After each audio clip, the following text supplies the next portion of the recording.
Hey friends, if you wish to use Focus Assist automatic rules in Windows 11, then please watch this video. I will guide you through the procedure. Right click on the Start button, select Settings from the menu, go to the System tab on the list on the left hand side. In the right pane, select Focus. Now all the automatic rules are mentioned here. It doesn't have anything separately.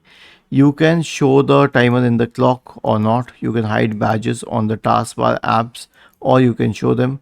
You can hide flashing on the taskbar apps. If you disable it, it will show them. And finally, do not disturb is something which is the USP of Focus Assist. So I say that keep it turned on, but if you wish to turn it off, that is your thing. Was this helpful? If yes, then please subscribe to the channel.